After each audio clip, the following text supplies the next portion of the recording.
Today is Sunday. It's 9 November. I'm Charlie Garrett, and this is the CG Prophecy Report. Come for the beaches, stay for the prophecy. That and a lot of other things to go over on today's report. All right, let's see here. We got some news from Israel. From I-24, DM Katz bans Red Cross visits to terrorists in Israeli prisons. They've been getting, I saw an article just this morning, which maybe I'll include next week. Just didn't have time to add it in or anything, but who was it? Was it the Guardian? Guardian was just slamming Israel for their treatment of terrorists, right? Just slamming them. Not a word have I seen from the Guardian or BBC about how the Israeli people were treated. What a bunch of hypocrites. Anyway, Defense Ministry, Katz, signed an order banning visits by representatives of the International Red Cross to prisoners held under the law on the imprisonment of unlawful combatants.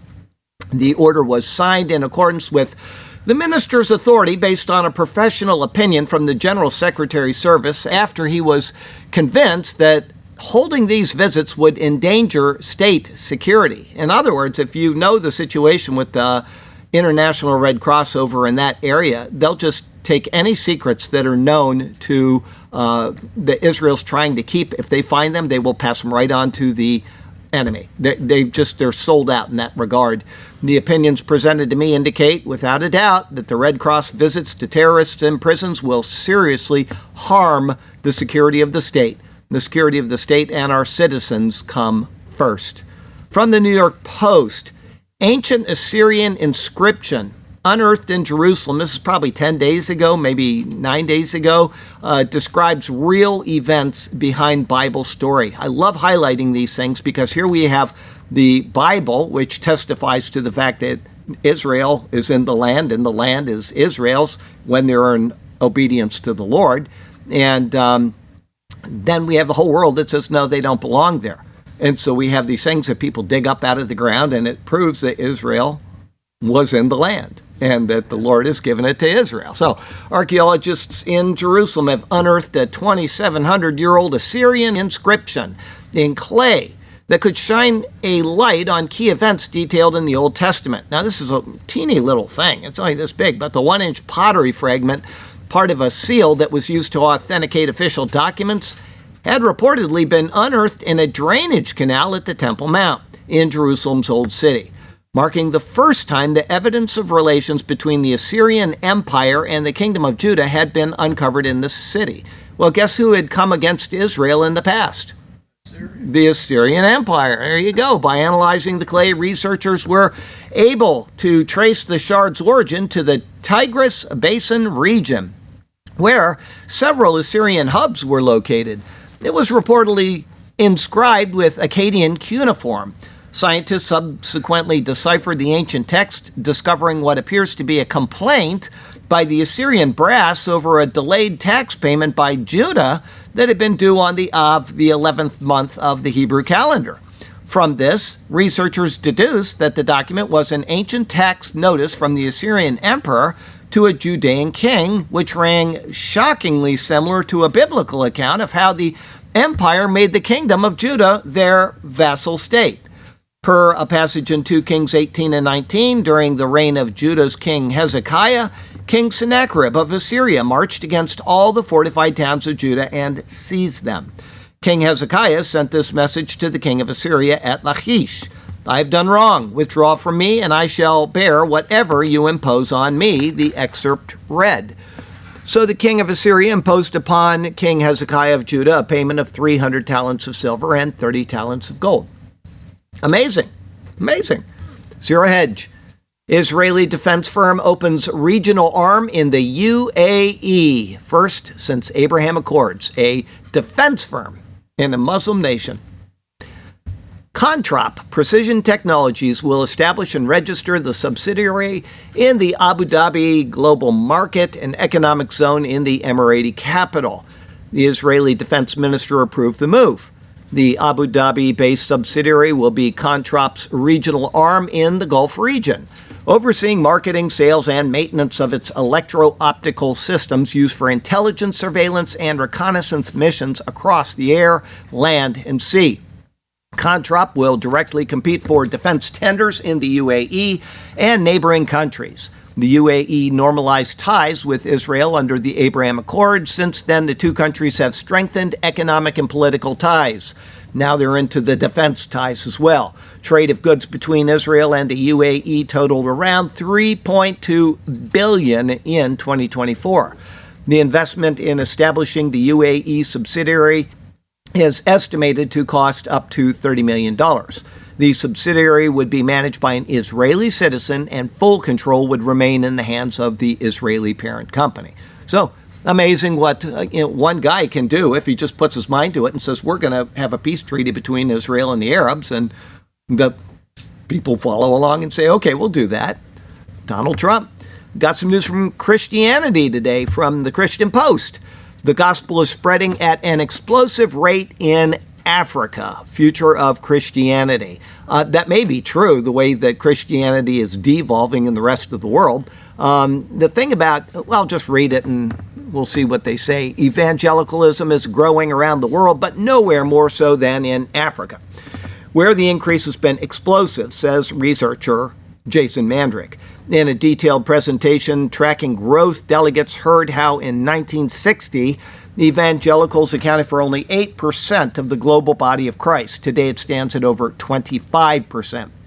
The total number of evangelicals worldwide, he estimates, sits between 600 and 650 million, around 70% of Christians. In general, many of them evangelicals live in Africa, Asia, and Latin America. In Africa specifically, this growth has gone hand in hand with rapid urbanization, with many rural Christians migrating to cities. So long as evangelicals continue to prioritize family and the proclamation of the gospel, he expects this growth to continue. Describing evangelical churches in Africa as vibrant and quickly growing, nearly 70% of all Christian growth around the world was occurring in Africa alone. And that the growth rates on the continent were astonishing. In some ways, this is not new, as the shift in global Christianity away from its traditional strongholds in the West has been evident since 1980, a year he described as a tipping point. Elsewhere, the lack of agreement over what the term evangelical means, which is what I was going to bring up, something that has long been debated within the movement.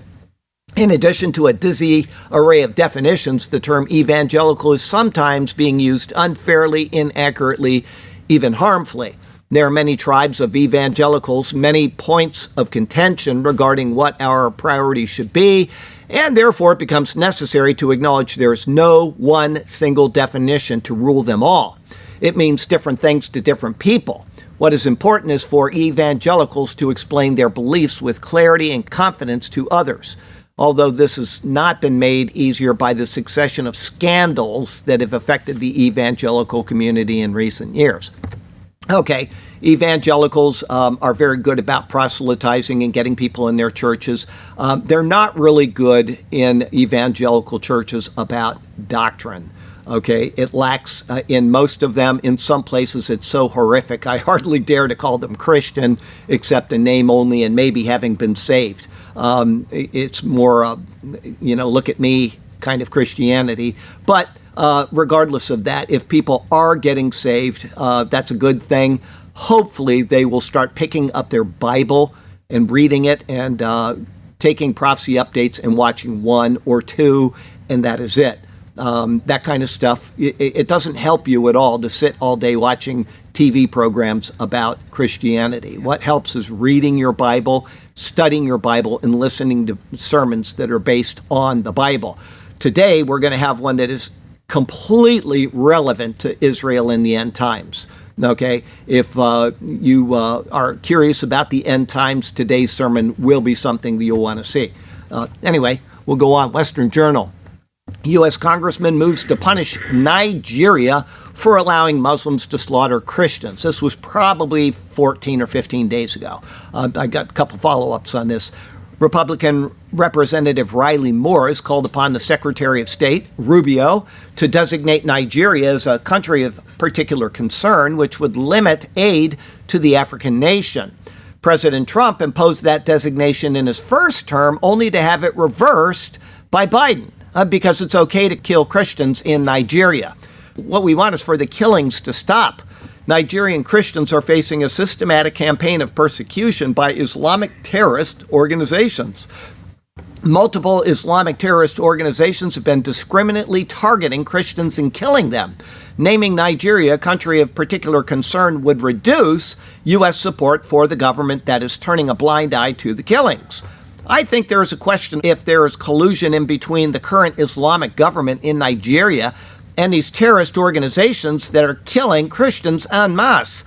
Moore said there had been, this year alone, 7,000 Christians murdered. That's 35 a day are killed in Nigeria just for professing their faith in our Lord and Savior, Jesus Christ. If I should give some numbers really quickly here, there have been 50 to 100,000 murdered Christians in Nigeria. Now think of that. Just think of Sarasota with nobody in it. Everybody just shot to death today, okay? Think of that. There is an astounding number nobody is talking about. It's genocidal numbers, and at the same period, we have over 19,000 churches attacked or destroyed. And Biden says it's okay. Numbskull. So this guy proposed this, and within like 2 minutes, Breitbart, Trump designates Nigeria as a country of particular concern for slaughter of Christians by Islamists. So all it took was just reminding him we have a problem over there, and he says, you're right. Okay, Breitbart, Trump warns U.S. military may very well go into Nigeria, guns a-blazing over killing of Christians. Well, that set off the president of Nigeria, I guess president, prime minister, whatever, and he came back and he says there's no slaughter, et cetera, et cetera.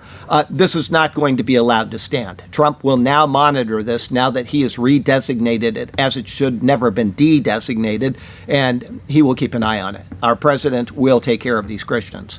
From LifeSite, Chicago priest removed from parish over alleged homosexual grooming of seminarians. Father Zami Reyes, a parish pastor, faces accusations of sexual misconduct against seminarians in the Archdiocese of Chicago. And you wonder why this happened? I mean, it happens all the time. We know that, but here we go. Where Cardinal Blaise Kupich has presided over a pro-LGBT culture. So he's a bishop. The Vatican knows that he supports these things. Then he hires a bunch of pervert priests, and those priests start attacking seminarians that aren't aware that their church is completely apostate and raping people throughout the world, right? That's what happens here. The Vatican is like the mother of harlots on steroids. Yes. We got some news from the Mideast and Africa today, from All Israel. Guilt had already been assigned. World Health Organization began using the word famine against Israel weeks after October 7th without any evidence. They had already planned this in advance. A World Health Organization representative revealed that a group of intelligence officials agreed to accuse Israel of causing famine in Gaza weeks after the war began, following the Hamas's October 7th attacks, a move he said was intended to create political pressure. So think about this.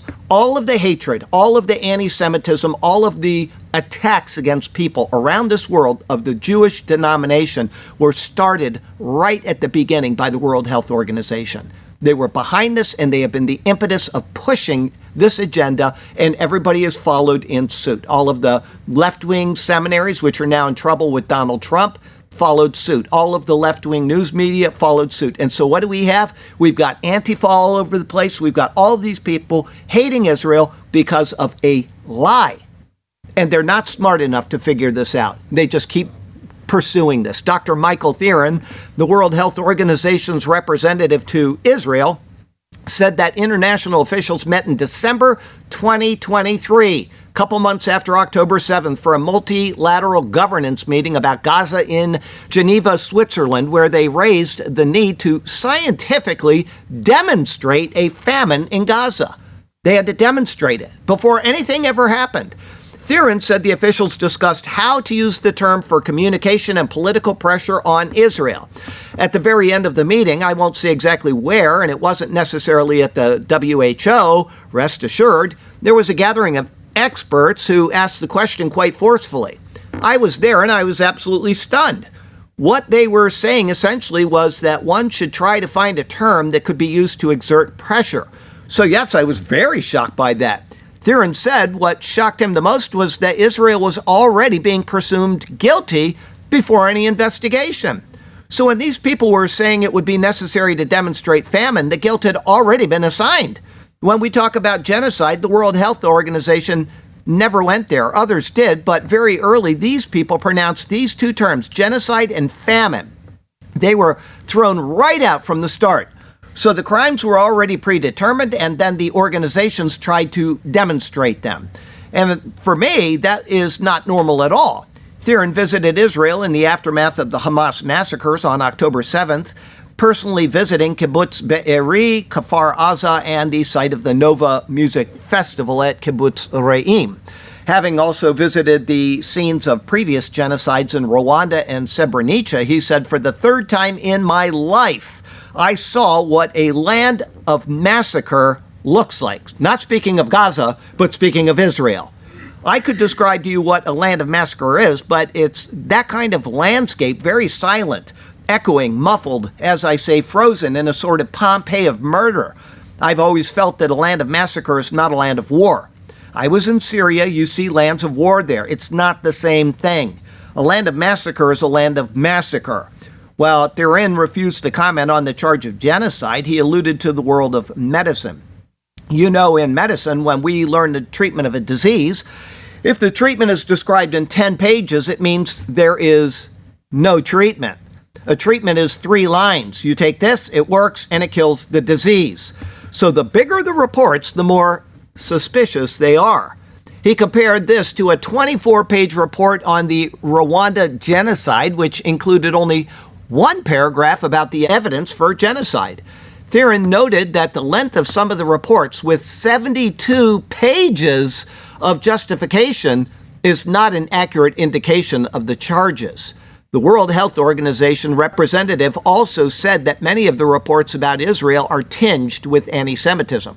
He said the problem with the narrative around Israel is not only that it is biased, but there is often a kind of enjoyment in telling the story, adding, we describe, we announce, we tell the story of this war with a certain pleasure.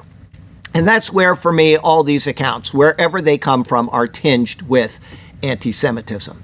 There you go. That's the behind-the-scenes story that has caused 2 years of grief for Israel, all based on lies that began at the very beginning. Now, just in case you ever hear me cite an article, when I cite articles, I always do the same thing. I'm going to do it right now with the next article. Zero Hedge, shocking stats. Syrians commit crimes every 39 minutes in Germany for the past 10 years. When you hear that, if you want to validate whether that's a good article or not, or whether I'm making it up, what I would like you to do is type in Zero Hedge, shocking stats, Syrians commit crimes every 39 minutes in Germany for the past 10 years. That's why I do this, so that you can have that information.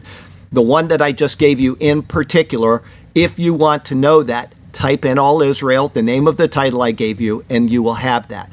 It's important. That's why I give you the name of the organization. If you just type in the title, quite often you're not going to get the article, okay, because Google and other search engines like to hide that stuff. But if you put the name that I give you, Zero Hedge, All Israel, whatever, and then the title, you will get that. I want people to have that article and to pass it around, highlight it for people on social media. Anyway, on to the next article. Shocking stats. As I said, Syrians commit crimes every 39 minutes in Germany for the past 10 years. They're importing death. The German government has disclosed that a total of 135,668 crimes have been committed by Syrian suspects between 2015 and 2024, amounting to one every 39 minutes for 10 full years.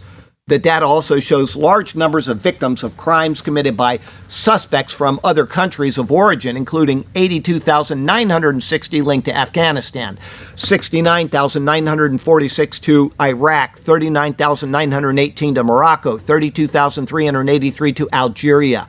Altogether, more than 460,000 crimes were committed in the 10-year period. That means one crime every 2 seconds in Germany because of these people that they have brought in that are not ever going to become a part of the society. They will never assimilate, ever.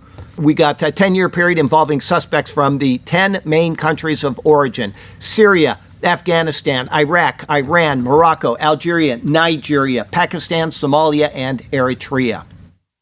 National suicide. Donald Trump, every person he gets rid of right now is an accomplishment that needs to happen, and it is a good thing. If they are good to come back into the United States, they have a chance to do that. They've all been told that. If you leave, you take this offer of departing, and then you come back, you will have a chance at coming into the States legally. Okay? If you are here illegally, you are not legal. You have broken the law. You need to go. Mongolia, powerline.net. World Bank approves US $78 million project to strengthen Mongolia's transmission grid. Wow, they are moving up in the world. The World Bank has approved financing for Mongolia's fourth energy sector project, which aims to enhance the reliability and capacity of the country's central energy system transmission grid while advancing integration of renewable energy sources. Which is a terrible idea. Keep the renewables out and you'll be a lot better off, but they keep buying this agenda. The project includes the construction of a 220 kilovolt transmission line linking the existing Mandal substation with the new Uvu Krongai substation, as well as expansion and development works at substations in Mandagolvi, Ava, and Bayan Kongor. It also involved associated 110 kilovolt connection lines to strengthening regional power delivery and resilience. The $78 million funding is provided through the World Bank's International Bank for Reconstruction and Development and will add 590 megawatts of transmission capacity, reduce outages by 50% in affected areas, and facilitate the integration of approximately 150 megawatts of solar and wind power into the national grid. They need to just cut that out. They've got all the resources in the world in Mongolia. They don't need that nonsense green stuff, which has failed everywhere that it's been installed. It's harmful to the environment. It doesn't help it. It fills up landfills. It's junk. Daniel 12 Technology today from Fox. America's Batman unveils technology built to outsmart a Chinese first strike. So they want to first strike us, and what are we going to do about it? Analysts say China has developed a chilling strategy for fighting a war with the United States. Destroy America's fighter jets before they ever leave the ground. Well, that's what you do. That's what we've done for years, and that's what they want to do. In nearly every modern conflict, disabling enemy aircraft on the ground has been the first move. When Israel struck Iran nuclear sites earlier this year, it began by destroying Iranian runways, grounding Tehran's Air Force before it could take off. Russia and Ukraine have done the same throughout their ongoing war, targeting airfields to cripple the enemy aircraft. And when India clashed with Pakistan, the opening salvos hit Pakistani air bases. Beijing has taken that lesson to heart. The PLA has spent years building an arsenal of long-range precision missiles, including carrier killers like the DF-21D and DF-26, capable of destroying U.S. aircraft carriers and striking American airfields across the Pacific. The goal: keep U.S. air power out of range before it can even launch. Now, a U.S. defense tech firm says that it has built a way to fight back. Shield AI, based in San Diego, has unveiled a new AI-piloted fighter jet designed to operate without runways, without GPS, and without constant communications links. An aircraft that can think, fly, and fight on its own. Shield AI says the jet, called the X-Bat, can take off vertically, reach 50,000 feet, fly more than 2,000 nautical miles, and execute strike or air defense missions from using an onboard autonomy system known as HiveMind. It's designed to operate from ships, small islands, or improvised sites, places where traditional jets can't. The aircraft's dash speed remains classified. The jet launches vertically, and 3 X-Bats can fit in the space of one legacy fighter or helicopter. XBAT's hive mind autonomy allows it to operate in denied or jammed environments where traditional aircraft would be blind. The system uses onboard sensors to interpret its surroundings, reroute around threats, and identify targets in real time, something that Israel developed several years ago, and I reported on that. It's reading and reacting to the situation around it. It's not flying a pre-programmed route. If new threats appear, it can reroute itself or identify targets and then ask a human for permission to engage. That human element, he emphasized, remains essential. It's very important to us that a human is always involved in making the use of lethal force decisions. So it can do everything, get to the site, but it must have permission to fire. Good job. That doesn't mean the person has to be in the cockpit. It could be remote or delegated through tasking, but there will always be a human decision maker. Good job. China will not go with that route, and they're going to cause a war one of these days. It's a dangerous world, including the inevitable plagues noted in the book of Revelation. From CHD, Florida bill would require medical examiners to include recent vaccination. Yes, very good. Smart group. Vaccination. Florida Senator Ileana Garcia introduced SB 188, which would amend existing Florida law by expanding the responsibility of medical examiners when completing autopsies for sudden deaths, especially in young people. If passed, the bill will require examiners to review and document the deceased child's immunization and medical records and report all vaccines or emergency countermeasures administered 90 days before death to the National Sudden Unexpected Infant Death and Sudden Death in the Young Case Registry, following protocols established by the national health agencies. Now, my question is, why hasn't everybody been doing this all along? Why don't they know what has happened to a person within the last 3 months that may have caused a sudden death? Nothing. They have to come up with a law to get people to follow suit on this. I hope that what's-his-name up in the Kennedy will hear about this and he will make it a national law. Florida medical examiners are not now required to report recent vaccinations when documenting children's deaths. Can you imagine that? There isn't even a place on the online reporting forms the examiners use to report such vaccine concerns. We already have some really good research that shows some concerns with temporal associations with vaccines and sudden death. And we've had such an increase in sudden deaths across the country since the rollout of a certain vaccine called COVID-19, we thought it would be appropriate to ask medical examiners to have a look at the data. I mean, I can't believe this hasn't been something they've done all along. Morality. Gateway Pundit.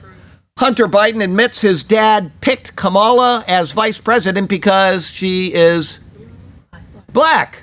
She's a woman and she's black, just like he picked Ketanji Jackson Brown, the most unqualified person in the history of the universe to sit on a bench anywhere, and he put her in charge of the Supreme Court of the United States of America. Yeah. That is insane. Yep. And Hunter Biden admits it, and nobody cares. Nope. Just the news. Maine Democrats reject bill targeting AI-generated child pornography. So it's okay to the Democrats in Maine to just have that. Zero Hedge, Queensland LNP government restores biological definition of woman. What? Congratulations, ladies. You can now go to New Zealand and not be assaulted. From Fox News, Indiana trans, yes, it's a guy, students admit to plotting Valentine's Day school shooting, kept shrine to mass killers. So a guy that wants to be a girl is out there planning, and the only reason why it didn't happen is because they got him before he did it. He, not a girl. Mail Online, hard left political party erases women and now refers to two sexes as men and non-men to keep trans activists happy. There are no more women in the Democrat Party of Canada. Can you imagine it? Breitbart, King Charles III dedicates Britain's first national memorial to LGBTQ plus troops. What a disgrace. What an absolute disgrace. Breitbart, Gavin Newsom's prostitution shield law creates a sex market. You ought to read the article. Creates a sex market full of 12 and 13-year-old girls in downtown LA. They said it was coming, and now it's happened. These guys are driving around looking for the youngest girls they can find, and they got plenty of them to take advantage of. All because Gavin Newsom did this. Breitbart, New York City musical Slam Frank portrays Holocaust victim Anne Frank as pansexual Latina with non-binary lover. Breitbart, Elon Musk, civil war in Britain is inevitable. Got some other news for you here. I know it's depressing. That's why I try to throw in some fun stuff for you. It's just so depressing seeing how bad the human heart can be. And the left is completely gone. If there is a person on the left, you can bet that they are gone. Zero Hedge, Democrats are panicking. Larry Klayman warns they realize the only way to take control of a society is to destabilize it. He's given a couple good reports in the past. He's been right. We'll see if this turns out just as he says. Just as predicted months ago by attorney Larry Klayman, the left continues to ramp up violence against ICE in the process of deporting millions of illegal aliens. Just last night, if you didn't hear, they shot at one of them. They haven't got the guy yet. They will get him. Oh, did you hear they got the FBI bomber? The bomber that put the bombs out there? It was a girl. She works for the government. Yeah. They'll have to do something about that now. Brace yourself for more savagery, Klayman says. It can only get worse. President Trump has been incredibly successful in what he has done. It's not just shutting down the border or negotiating peace treaties. It's the record stock market. The economy is generally doing well, and inflation is coming down. Because of that success, the Democrats are panicking. They realize the only thing they can do is foment a revolution. They realize, as Karl Marx realized and Saul Alinsky realized, that the way you take control of a society is to destabilize it. You destabilize it by destroying Judeo-Christian values, and you destabilize it by creating civil unrest and revolution. We have seen 2 assassination attempts on Trump. We have seen a bounty on the head of Pam Bondi.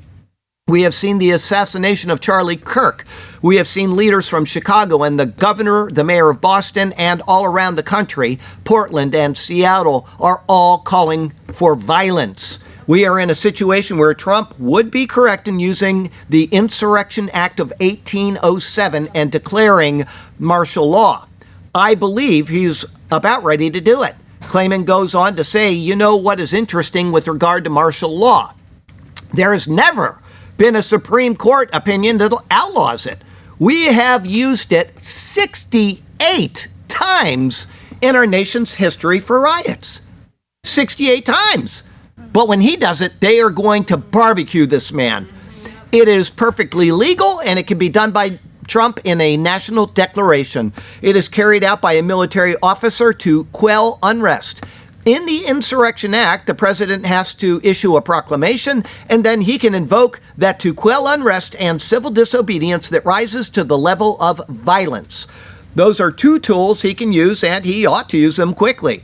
He's using the Insurrection Act now in Chicago, and he's going to the Supreme Court for clearance for that. It's a full court press to destroy us physically and in terms of us to be able to bring lawsuits and defend lawsuits on behalf of conservative, libertarian, and religious interests in this country. That's all they do. They just keep suing. You open your mouth, they sue. And so you're bogged down for a couple months. Trump would have had this entire nation completely cleaned up by now if it wasn't for being sued every 5 minutes. Zero Hedge. Danish commercial warns white citizens about breeding with other whites. Yeah, a new propaganda advertisement paid for by Denmark State Television and proposing a promotion for a science show called Evolution. The commercial features an expert interrupting a white Danish couple as they flirt with each other. He explains to them that the history of war in Denmark introduced foreign DNA into their gene pool, which protected them from disease. He then compares their relationship to inbreeding and suggests they find new partners with more exotic genetics. The woman then smiles as if she's intrigued by the idea. The series was originally created in 2020, but is now being re-aired with inbreeding ads this year. Setting aside the lack of historical context and scientific accuracy, the inbreeding commercial plays into an ongoing trend of anti-white sentiment in advertising in Europe over the last decade. It's also, which is exactly what Biden was trying to do. Him and Kamala were trying to get this into a non-white society, okay? But we're not a white society, and people don't seem to realize that. We got a large percentage of Hispanics. We got a large percentage of blacks. Nobody's, in the recent past, I should say, nobody cares who you marry. We've had problems in the past, but those things were behind us until the Democrats brought them back into the forefront of because it's the only thing they had to cling on to. But it's not a problem. And anyway, it also is clearly meant to support the government's pro-mass immigration stance, which has led to Denmark's foreign numbers doubling to 16.3% of the population in less than 10 years, as well as a 30% increase in violent crimes over the same period. One trend that has been noticed in Europe and the U.S. is the increasing prevalence of minorities in advertising. Yep, while white people, specifically white men, are greatly diminished. In the UK, for example, the population is 83% white. Okay, 83, we'll raise that hand. But you wouldn't know by watching their advertisements. Black citizens in the UK are 4% of the population. So this is a lot, and we're going to make this nothing. Okay, we'll give almost a knuckle. There. Yet they make up over 50% of the actors featured in commercials, as noted in Channel 4's Mirror Data. That's like a 15 billion% difference, right? One is hard-pressed to find happy white couples in these ads. Instead, mixed-rate couples dominate marketing in the West, despite the fact that they are only 10% of all marriages in the U.S. and Europe. Mention this overrepresentation in the UK in a political setting, however, and you will be attacked as racist! The common retort, why do you care? From Zero Hedge. IRS reinstates $20,000 200 transaction threshold for Form 1099-K. Do you remember it was $20,000 up here? If you're on PayPal and you got a little business and you sell 5 things a month, and the government came in and they said, if you make more than $600 a month, everything gets taxed. It's all taxed. You don't get any breaks with the government. Trump says, we've had enough of that. I love this guy. I love Donald Trump. Before 2021, TPSOs were required to issue a form, a 1099-K, only if a seller received more than $20,000 and conducted at least 200 transactions during the year. That's like one transaction a day, maybe every 3 days or whatever. You figure it out. Anyway, so you do one transaction every 2 days. Is 2 transactions every 3 days. Whatever. Okay, I can't figure that out, but it's not a lot. Okay, the 2021 American Rescue Plan Act lowered that threshold to $600. So this is the American Rescue Plan. And now they're raping Americans financially, triggering widespread criticism from taxpayers and digital payment platforms who warned the rule would swamp casual sellers with unnecessary paperwork.